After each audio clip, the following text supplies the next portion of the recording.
Hello, everyone. Daniel here from the Next Issue Podcast. On today's video, I'll be doing a review for Batman, Catwoman, The Gotham War, Red Hood #2. As I mentioned in my first review for this series, what a title! But let's talk about the creative team here. This is written by Matthew Rosenberg with art by Nicola Cismesigia, colors by Rex Locus, and letters by Troy Peteri. Apologies if I mispronounced any of those names. Um, so this is another part of the Gotham War. The Gotham War continues. This book has been mainly focused on what's going on with Jason, and this issue actually really brings color to light as to what's going on with Jason in between some of the issues that we've already read. Matthew Rosenberg, as I mentioned in my first review for this series, I really think that he captures Jason's voice real well, and also now he's also bringing in some of the other stuff that he's working with his other book with the Joker, because that is Jason's motivation, as we have seen in the Gotham War. He's looking for the Joker and going through some of the henchmen to try to do that. So, in this issue, Jason Todd prepares for battle. Batman's plans for Jason Todd backfires, but in a good way. The Red Hood prepares for the final battle of the Gotham War, but what will he have left when the dust settles? Yeah, Jason's been through a lot. He's probably had he's probably taken the most I don't want to say damage, but more, yeah, he's the most damaged person after everything that's going on so far. So we'll see how that ends up playing out. Uh but let's bring up some of the art because it's beautiful art. Nicola's art is just fantastic. Just very dark and gritty, which I really like. Very stylized. A lot of details like these thick lines that I really like too in the characters. And we see here the Joker looking for the Red Hood. Of course, the Red Hood, we see him just kicking ass, kicking a bunch of ass, which is what I love to see in a Red Hood book. I love Jason being both really violent, but also kind of pissing off Batman. So whenever he's doing either one of those two, I'm in. But yeah, look at this. Look at these action panels. I really love it. I love how the arm almost feels like it's vibrating uh, when he's doing the clothesline here, and just his arms, how much he's flexing, like just all the little details that make it feel very like a very guttural fight, like a very like really violent stuff, right? Which is, if you're in for a Red Hood book, you might as well. Of course, Catwoman shows up, and if you've been reading Gotham War, you know that they have this relationship where Catwoman wants to help Jason out as well. So this is just really fun. Now, I will say, towards the end of the issue, it does look like this will also be, if you haven't been reading Rosenberg's other book about what the Joker, the Man Who Stopped Laughing, I believe it's called. I'm behind on that. I need to catch up because it looks like we may have some stuff coming out of this book that will lead us into that. So that's just my recommendation. Get caught up on Matthew Rosenberg's book. Usually, when authors do multiple series, I think they don't necessarily need to tie them in, but they can bring one story in from another place. So it's always kind of good to make sure that you're reading a lot of that stuff together. It just really it fills out the world as a whole, like the larger DC world, which is really fun thing you can do in comics, right? You can tell a story in one book, you can tell a larger story in multiple books that are kind of connected but not necessarily connected. So yeah, Matthew Rosenberg, I think he nails that part of it. So I'm really excited to catch up to that other series. And like I said, beautiful art, really violent, really cool stuff. So I'm really enjoying this Gotham War, and everything. All the times that we've seen have been really, really fun. So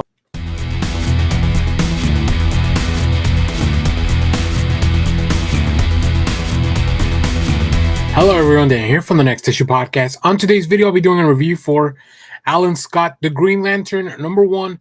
This is a new book from DC Comics. Let's take a look at the creative team here before we get into the book.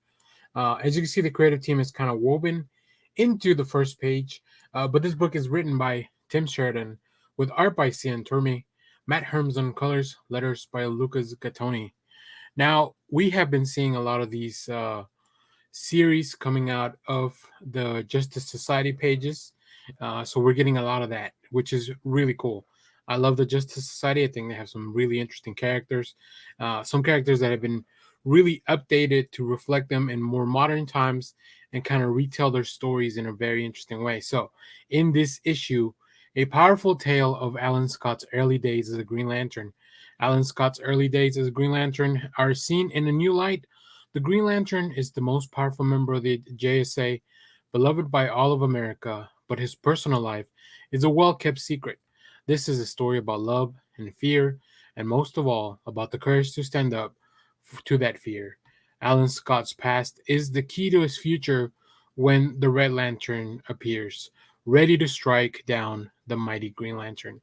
This is pretty cool because the Green, I mean, first of all, personally, for Alan Scott and the character of Alan Scott, I think it's very important to reconcile his past and who he is in his personal life, as he had hidden that from the public, right? That's kind of what the story's leading us to. So, personally for him is very important, but also in the DC universe, like we hadn't really seen Red Lanterns until later on, right?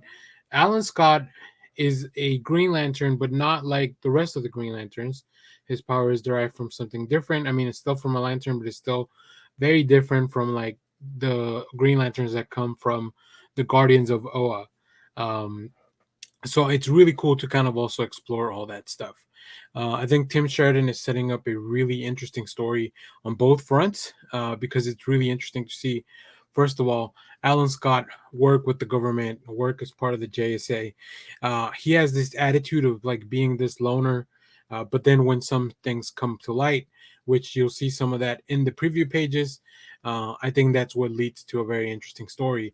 And then also figuring out how that works out against his super heroic stuff too, right? So putting all that stuff together, I think it's very entertaining, and this was a really fun, well-paced first issue. And I'm interested to see where this goes. Now, this might be something that I do read as a trade ultimately, but we'll get into that in a minute. So let's take a look at some of the preview art. CM Tormey, I really love the work. Like, just the art is fantastic. Matt Herm's also a fantastic colorist. So I really like this. Looks like a little bit of old school comics brought into the contemporary age, right? And as you can see here in the FBI headquarters, Alan Scott is given some pictures that were found. Now, these are pictures with his partner. So, like, all that stuff is something that Alan Scott kept personally to himself. And of course, it's not something that he was probably ready to share publicly. But now that the FBI has them, that means that they have come to light. So it's about dealing with that, first of all. But also just his time as somebody that was in the Army Corps, I think in the Army Corps of Engineers, I believe. So like there's so much, right? There's so much history that like times have changed a lot, but also some things still haven't. So it's about not only accepting yourself, but also being accepted by others, and just being secure and being happy with all that. So there's definitely a lot here. This is just without even going into all the super heroics that the book gets into, which is um, I love to explore characters' downtime, their personal lives. I think that's what makes them very interesting, and DC has definitely been expanding on doing that because for the for the longest time, I think Marvel was known as the company that would really give their characters human problems, but DC has definitely embraced this and brought it in, and now I think we're getting kind of the best of both worlds, right? So really fun stuff, beautiful art, a great character, and of course the Green Lantern's powers are just amazing to see on the page. Probably one of the more visually stunning characters in comic books. So yeah.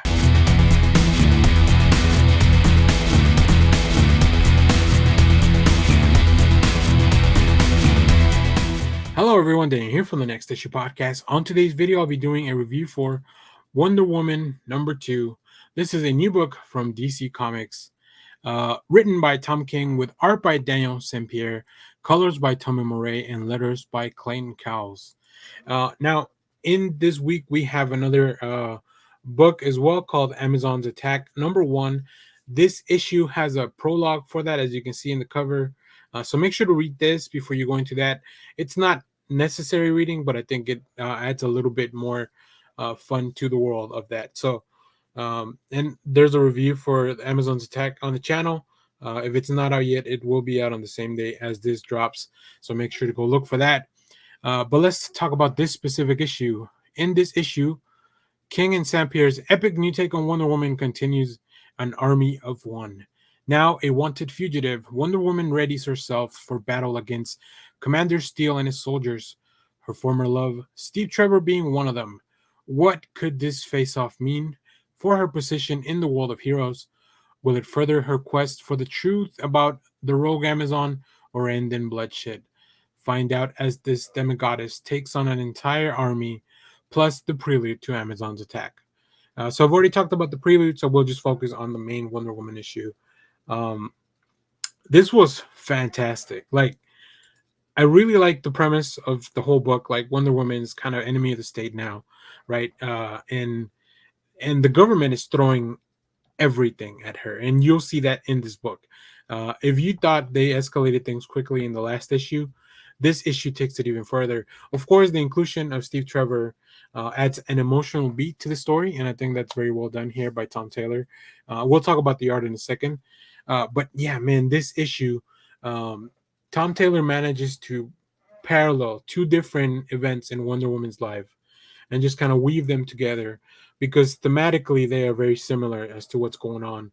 Uh, and I just really, really enjoyed the way we went back and forth between time, between the memory and what was going on in the present with Wonder Woman. So, yeah, this book just, man, I'm really enjoying this run so far. I know we're only two issues in, but I can already tell at least this first arc, it's going to be a lot of fun. So, let's take a look at some of the preview art. As I mentioned, we start out with this memory, right? We see this panel from a tournament a long time ago in an island of warrior women. Now, of course, these are two masked individuals. We don't know who these Amazons are supposed to be facing off.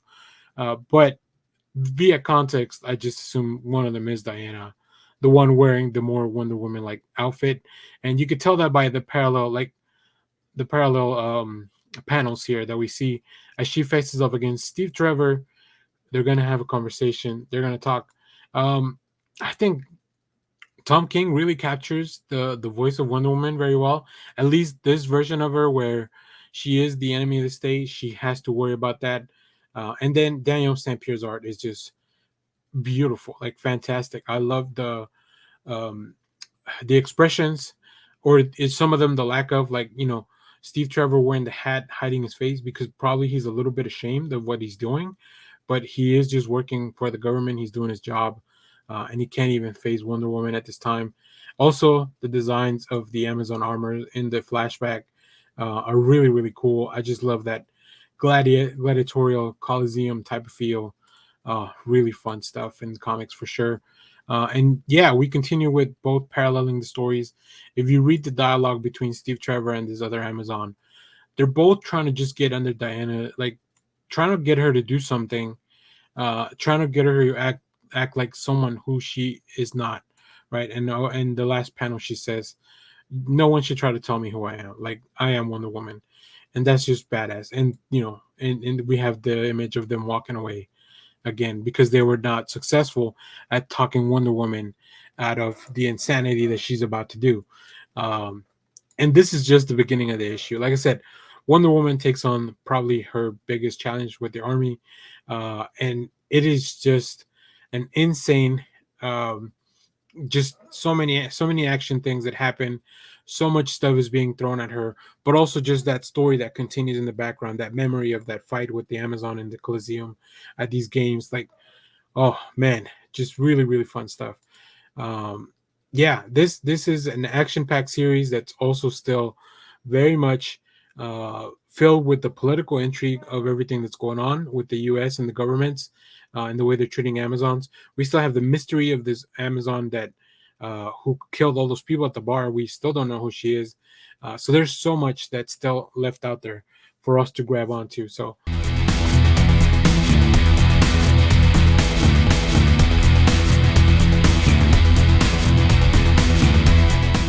hello everyone, Dan here from the Next Issue Podcast. On today's video, I'll be doing a review for Amazon's Attack #1. This is a new book from DC Comics. Let's take a look at the creative team before we get into this book. This book is written by Josie Campbell, with art by Vasco Georgiev, and colors by Alex Gomaris, and letters by Becca Carey. Now, before I even get into any of this stuff, this book very smartly summarizes a lot of the stuff that's been going on in the world of the Amazons, right? We have multiple tribes of Amazons now, with the Escasita, where Yara comes from. We have the Banamingdal, and of course, the Amazons from Themyscira, all being now ruled by one ruler, who's Nubia, but they are still kind of like independent of each other. So we have a quick summary of events. We have the trial that happened after the murder of Hippolyta. We have the coronation of the new leader, Nubia. We have the revenge as the gods threaten the Amazons. And we have the attack, which kicked off with the Wonder Woman issue number 1 from Tom King and Daniel St. Pierre. So I will tell you, and I sent this out on social media. You want to read Wonder Woman number 2 before you check this out. It has a prologue, or it has a prelude to this story. You don't have to, but I would recommend you do that. I would also even recommend you read Wonder Woman issues number 1 and 2, which should already be out. Wonder Woman comes out the same day as this. We have a review for that on the channel. And also, Wonder Woman 1 came out prior to this. So I would recommend reading those two things because they really have changed the status quo of Amazon's really worldwide. And then this book just kind of goes into more of what are the other tribes, what's everyone else of the Amazons doing, not just following Diana. The Wonder Woman book follows Diana. This series seems like it's going to be following everyone else and the consequences of dealing with all those things. So enough of a preamble. Let me give you the synopsis for this book. In this issue, after the shocking events of Wonder Woman, the Amazons are now fighting for a world that no longer wants them. Led by their fearless leader, Queen Nubia, a ragtag group of Amazons featuring Wonder Girl and Faruka the second frantically search for answers to the as their existence and way of life are threatened. Will the tribes survive their new reputation? Find out in this roller coaster of a debut issue brought to you by rising star Josie Campbell, who has written The New Champion of Shazam, and artist Vasco Georgiev, who's worked on Batman Urban Legends. This series promises to be an action-packed adventure featuring the greatest warrior women in the DCU. In the DCU, not EU. That's the films. So yeah, I mean, this is just a really good companion book to fill you in on the world. Like if you are here for Wonder Woman and the Amazons, you want to be reading this and Wonder Woman, right? This is all fallout from that. The world has changed, and even if you haven't read Wonder Woman, this book does a really good job of getting you caught up on everything that's going on, giving you enough context in the world of how the public opinion, has changed. So Josie Campbell very efficiently just kind of brings you back up into this world and sets up the big problem for the rest of the Amazons, right? Wonder Woman's off dealing with whatever she's dealing with, that it's not inconsequential to this book, but overall, it doesn't play a big part into the problem that now faces Nubia and the rest of the Amazons. So really cool stuff. This one feels a bit like I guess both books now feel kind of like political thrillers, which is really fun to see that in comic books. So let's go into the art. Let's look at some preview art here. Uh, Once again, Vasco Georgiev as well, just like really capturing what the state of the world very smartly. Campbell and Georgiev using the news to expose, right, to give us some exposition, but then you zoom out and then you see it's not just these 4 channels. It's like news from all over the world. These are all in different languages, and then we see Nubia, and like she's brought information about the problems, and now she's got to deal with them. One thing that I do love that they're exploring is Nubia's relationship with her partner, which is like really interesting, right? She has to go into battle all on her own, but of course, that's got to be tough. Like in any relationship, doing things on your own, and especially when the rest of the world kind of has it out for you, has to be difficult. And this is just a very small part of this book. Like I said, the book really dives into the more political thriller type of stuff. Later on, of course, we have some amazing action. We have some other characters that show up, as you've seen in the cover. You can kind of imagine. So yeah, this was just a whole lot of fun, and it's just a great book to follow along and see what else is going on with the rest of the Amazons. I think DC is very smart for putting out something like this when they know that there are big things happening in the main Wonder Woman book. So we should have another book to kind of fill in the world and see things from a different perspective. And of course, also keep track of these cool characters that have been introduced in the past few years, like Yara and Faruka, like, and of course Nubia coming back, and Mary Marvel, who also shows up in this book.